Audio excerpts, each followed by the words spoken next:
who oppose the proposed expansion of mass surveillance and mass incarceration under Eric Adams' blueprint to combat gun safety. We're gathered today in advance of the meeting that Mayor Adams is having with President Biden to make it quite clear that not only is this blueprint wrong for New York City, it is a deadly mistake for the country, and it is not something that the president should be endorsing or expanding. I'll be kicking this off, and then you'll be hearing from a number of our speakers, and we'll put the run of show and everyone's name in the chat.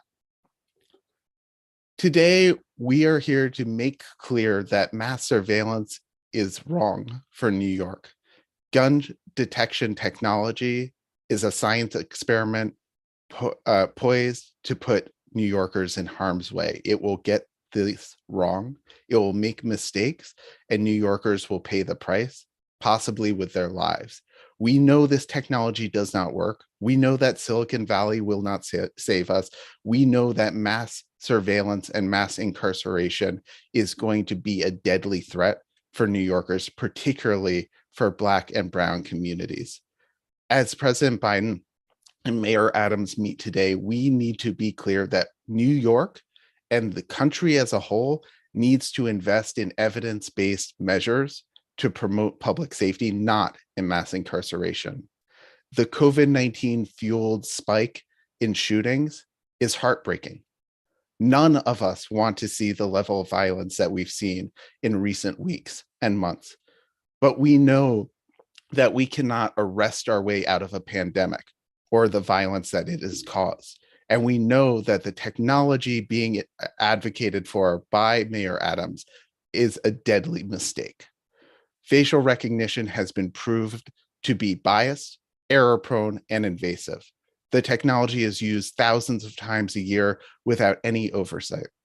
It is wrongly sending people to jail because of the racism baked into the algorithm. This is something that we should not tolerate one more day of, and it is certainly something we should not expand. And with that, I'd like to hand it over to Jason Williamson, the Executive Director of the NYU Center on Race, Inequality, and the Law. Jason. Thanks so much, Albert. Thanks to all of you for joining us this morning. As Albert mentioned, my name is Jason Williamson, and I'm the Executive Director of the Center on Race, Inequality, and the Law at NYU Law School. As many of you are aware, Black and Brown communities in New York City and elsewhere have historically borne the brunt of police misconduct, state-sanctioned violence, and government overreach, all of which reflect a deep and long-standing disregard for the collective dignity, protection, and privacy of those communities. And like every other harmful law enforcement policy or practice in this country, the use and misuse of mass surveillance technologies will almost certainly have a disproportionate impact on people of color and communities of color throughout this city. Indeed, we've seen evidence around the country of serious errors attributed to the use of facial recognition tools that have wrongly identified Black people in particular as criminal suspects, thus exacerbating a problem that has existed in our communities for decades, as well as gunshot detection technology that can be both under-inclusive and over-inclusive in its analysis, leaving the public to question its overall reliability and opening the door for unjustified harassment, detention, or arrest of innocent people. While we understand the city's need to address crime spikes that may arise over time, including in communities of color, we do not believe that mass surveillance is the answer. Instead, and in keeping with the operation of the criminal legal system more generally, it is yet another way for the state to oversee and maintain social control over Black bodies, a practice that dates back to the inception of this country. As such, we ask that Mayor Adams resist the urge to take the easy road by responding to the criminal acts of a few with the heavy hand of surveillance over the masses, especially when so many of those caught in this sweeping and misguided effort will be people of color. And given the serious implications of the proposed technology on constitutional rights of New Yorkers and others around the country, and its outsized effects on historically marginalized communities of color, we believe that the federal government also has a moral responsibility to stand in the gap on behalf of the most vulnerable people among us, and to ensure that state and local officials do not overstep their bounds in the name of public safety. Therefore, we ask that President Biden, at the very least, refrain from promoting unproven and harmful technology within the criminal legal system. If the Biden administration fails to oppose the development and use of these kinds of discriminatory technologies, it will only embolden police departments nationwide to test the limits of their authority to surveil their constituents, the vast majority of whom are innocent, law-abiding citizens. And it will send a dangerous message to law enforcement agencies around the country seeking the federal government's stamp of approval. Thank you. Thank you so much for that, Jason. Next, we will be turning to Jerome Greco. Jerome is the supervising attorney at the Legal Aid Society Digital Forensic Unit. Thank you, Albert, and thank you, Jason, and everyone who joins us today. The Legal Aid Society is the largest public defender office in New York City, and we represent people across all 5 boroughs.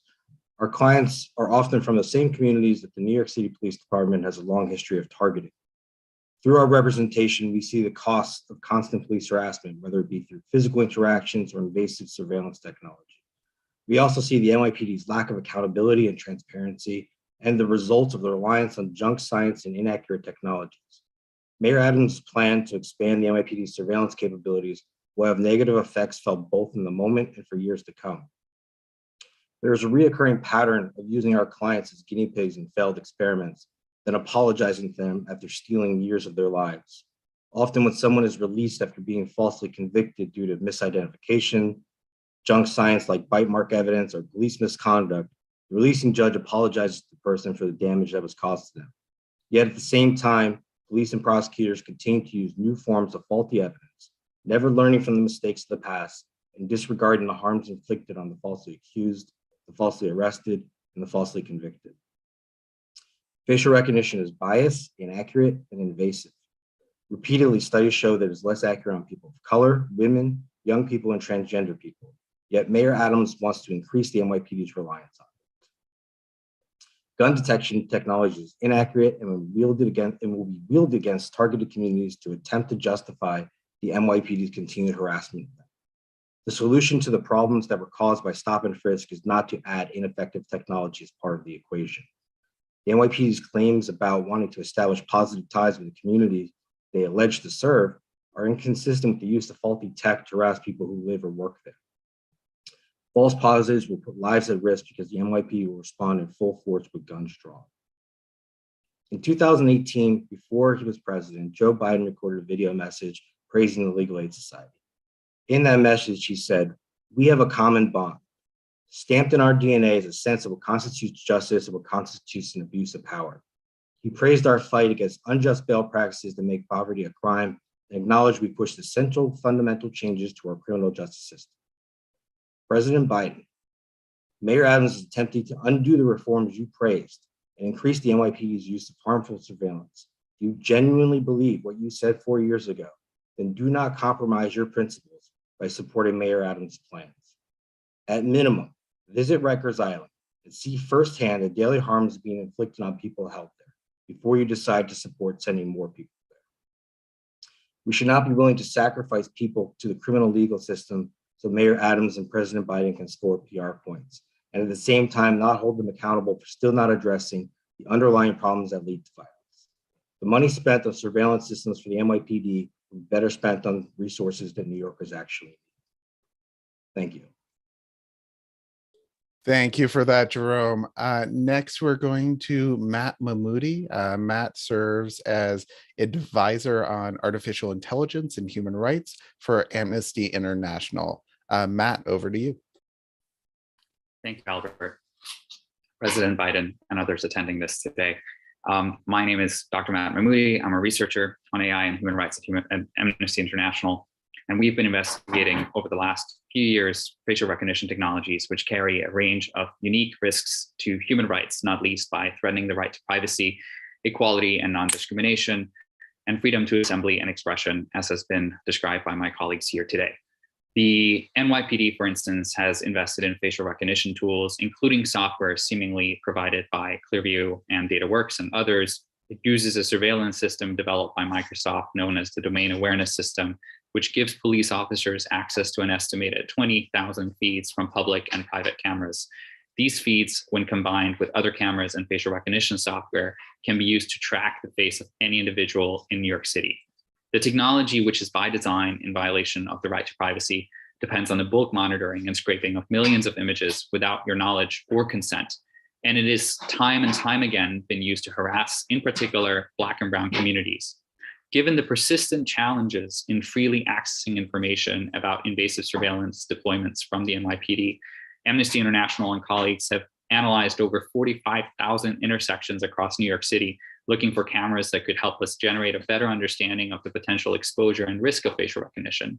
And to give a snapshot of our findings to highlight the urgency of this, the field of vision of the majority of NYPD controlled cameras was estimated approximately 1.5 to 2 blocks. That means a protester walking a sample route from Washington Square Park subway to Washington Square Park proper is potentially exposed to facial recognition or 100% of their journey, as they're surveilled by up to 4 NYPD Argus cameras at a time. We also analyzed the camera data with respect to areas of greater risk of stop and frisk, and our results looking across the city in particular indicated a strong correlation between the exposure of facial recognition and stop and frisk. They also indicate a strong positive correlation between census tracts with larger number of non-white community members, stop and frisk, and camera density than others. This means that New Yorkers of color are disproportionately at risk of surveillance. I hope this goes some way in communicating our pressing concern about the continuing opaqueness and deployment of technology, which we must work towards prohibiting with greater urgency as a matter that is existential to our civil and political rights, and as a matter of racial justice in New York in particular. Whilst our new mayor, Eric Adams, has been woefully quiet on the matter and not currently moved to introduce the comprehensive bill that we would like to see, we do believe that comprehensive legislation at the federal level can go a long way in addressing some of these inequities in the ways which surveillance technologies are applied to stifle our rights across the United States. Thank you. Thank you so much, Matt, both for those comments and for the amazing research your team has been doing. Next, we will be hearing from Sarah Chu. Sarah serves as Senior Advisor on Forensic Science Policy at the Innocence Project. Sarah. Thanks, Albert. Good morning, everyone. So, as many of you know, the Innocence Project's mission is to use the power of science to exonerate the wrongfully convicted. Our clients benefit from the use of every valid, reliable, and just tool to prove their innocence. However, technologies like facial recognition and gun detection AI contribute to what we call suspect development. And that's the phenomenon in which these flawed technologies transform innocent people into suspects.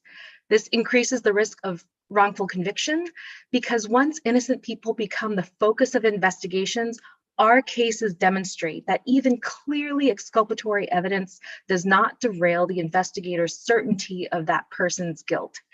And exonerations demonstrate this dynamic. Pre-trial exculpatory DNA results have been explained away or dismissed in 28 of the first 325 DNA exonerations in the United States. We often run to technology erroneously as quick and objective solutions to complex problems. But the truth is, surveillance technologies cannot be separated from the biases that inform their creation or from the policing systems that administer them. Their applications to society and the data they collect will reflect the disparities, the flaws, the biases of those law enforcement practices and can promulgate a vicious cycle that amplifies rather than solves systemic racial biases. And Black and Brown New Yorkers know this. They know that they are not always granted the presumption of innocence. And race often operates as a proxy for criminality and dangerousness in the American criminal legal system. And because communities of color are over-surveilled, and because these algorithmic technologies reinforce racial biases and unfounded notions of criminality, Black and Brown New Yorkers will suffer if we race to technological solutions rather than the community-based violence prevention strategies that have been proven by research to make us safer. Expanding police surveillance will only increase the possibility for wrongful convictions. So what do we think are the solutions? Well, the Innocence Project believes that we should establish a system to test the validity and reliability of technologies in their operational conditions before they are implemented, and that includes investigative use. Additionally, we need to establish justice and equity impact assessments through a process that integrates the perspectives of affected communities. And this should all be mandated for technologies and measured and their social impact determined before they are implemented or not implemented. Our cases demonstrate the painful fact that when an innocent person is convicted, the person who committed the crime remains free. This does not serve victims of crime, and it does not support public safety. Thank you. Thank you so much, Sarah. Next, we'll be hearing from Erica Johnson. Erica serves as co-chair of the National Lawyers Guild Mass Defense Committee. Erica.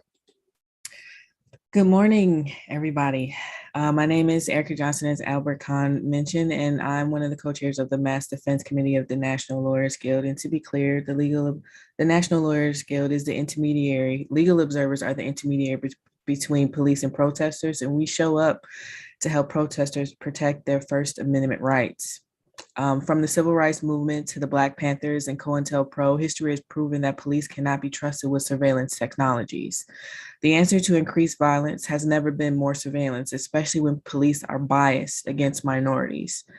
Instead of using technology to protect protesters or Black people in this country from the KKK, they use it to discredit Martin Luther King while recording and publishing his extramarital affairs. Why would anyone, especially a newly elected Black mayor, think that the police in this city would use this technology responsibly, even if it was true that the software would accurately distinguish gunshots from fireworks? Tamir Rice died because a police officer couldn't tell the difference between a toy and a real gun. Why would anyone believe that artificial intelligence surveillance would be any better? It's already been proven that facial recognition doesn't accurately identify minorities, especially Black people. Similarly, gun detection software only works if the gun is not concealed by a coat or anything else. That means it already has to be out. So you've already seen that it's out there. While we mourn the deaths of two New York City police officers, the last thing the city needs is another George Floyd. That's why we're at this fever pitch in the first place. Remember Eric Garner? There are other ways to make the city safe that doesn't involve creating another Tamir Rice, another George Floyd, another Eric Garner. Try community policing. I urge President Biden and the newly elected Mayor Adams to think more deeply about I urge President Biden and newly elected Mayor Adams to think more deeply and critically about police reform and to create solutions that involve the community. Thank you for your time. My name is Erica Johnson. Thank you so much, Erica. And now we'll be hearing, last but not least, from Alex Vitale. Alex is the coordinator at the Policing and Social Justice Project. Alex. Thank you, Albert. My name is Alex Vitale. I'm professor of sociology at Brooklyn College and the CUNY Graduate Center, a visiting professor at London South Bank University, and yes, coordinator of the Policing and Social Justice Project. One of my main concerns today is that the Adams plan for violence reduction is almost completely lacking in any evidentiary basis. It is a set of political slogans designed to appeal to people's worst fears and instincts of retribution. The idea that we're going to fix the city's violence problems with more technology flies in the face of all evidence to the contrary. In the chat, I put a link to recent stories about the complete failure of ShotSpotter to function as advertised, despite the fact that millions of dollars across the country coming out of local police department budgets is being poured into technology where there are clear conflicts of interest between people involved in the company, top police executives, and city officials. This is straight up corruption in some cases. Similarly, Matt Stroud's work on Axon, which was originally Taser, and the buying of body cameras, Taser devices, there is corruption, faking of evidence. This stuff does not do what it is claimed to do. But Americans love a technological fix, and they will take one bit of anecdotal information and run with it because it allows elected officials to avoid responsibility for creating the conditions that are producing violence in our community. And they would much rather paper over the problem with failed technology that reproduces profound inequalities in our society than actually address the problems of poverty and racism. Even when there is a claim that these technologies work, there's a complete failure to calculate the cost. At what cost do they work? Or what does working really mean? This morning, we were treated to a number of breathless news pieces about the ways in which the NYPD caught the dealers who sold Michael K. Williams the fentanyl that killed him through the elaborate use of video surveillance technology. And this coverage all implies that policing worked because they got the drug dealers. But no lives were saved, certainly not Michael K. Williams's life. No one has been prevented from getting drugs. No one has had to go an extra 5 minutes to obtain drugs. The idea that we're going to use technology to get the bad people and that this is how we solve our problems as a society doesn't work. All it does is it reproduces an ideology that says the problems of our society are about moral failure to be corrected through intensive, invasive, punitive, and violent criminal legal interventions. And what we're calling for today is a rejection of that approach and an embracing of approaches that attempt to build up communities, lift up individuals, and repair past harms. Thank you. Thank you so much for that, Alex. Next, we'll be going to our Q&A portion. If you could please use the Q&A button at the bottom of your screen to submit any questions. And please, if you could also identify what news organization you're with when you're asking. And I do see one question in the chat about the timing of this visit, particularly so close to the deaths of 2 NYPD officers. We are quite concerned that that the optics of this moment are reinforcing the NYPD narrative that additional power and additional invasive tools are needed in order to protect New Yorkers. That simply is not the case. And while these deaths were tragic, they're horrific, and all New Yorkers were shocked by them, they do not justify the sort of policies we see being put forth. And I speaking for myself, I'm quite fearful that the timing of this visit indicates a return to the sort of failed democratic policies we saw in the 90s that promoted mass incarceration as the pathway to safety. Would anyone else like to respond to that first question? Actually, hi, this is Erica from the National Lawyers Guild. I actually truly believe that it does coincide with that, but there's other moments in history where this has happened.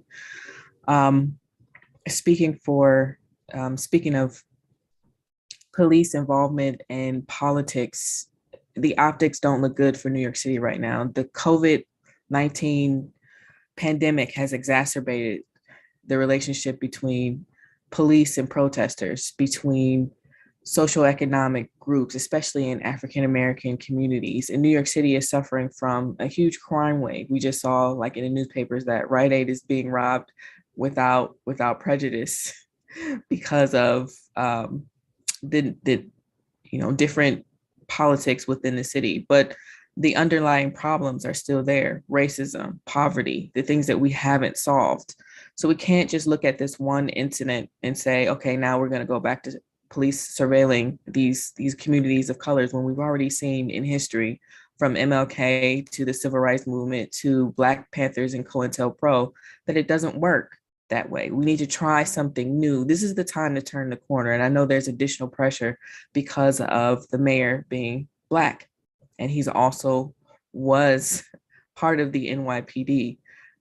So there's an additional scrutiny of his mayoral run and how he navigates that within this community. But we're urging him specifically to take a deeper look at how those technologies impact people of color, especially with him being a mayor of color. There has to be a different solution. Thank you for that, Erica. Next, we'll go to Matt, and then after that, we'll go to Mac Rosenberg's question from the Q&A. So Matt, over to you. Thank you, Albert, and thank you, Erica, for your thoughtful response there. And just to echo some of this, I think it's important to remember that oftentimes when it comes to rolling out invasive surveillance technologies, we tend to promote doing so in the context of people closer to power being targeted for whatever forms of violence that we might be coming across, murder in this case. And oftentimes it's a slippery slope towards techno-augmented authoritarianism. And in this context, one of the things that we want to be asking is, whose safety is at stake when it comes to surveillance? Because oftentimes when surveillance technologies are rolled out, it's under the justification that it's going to provide greater safety.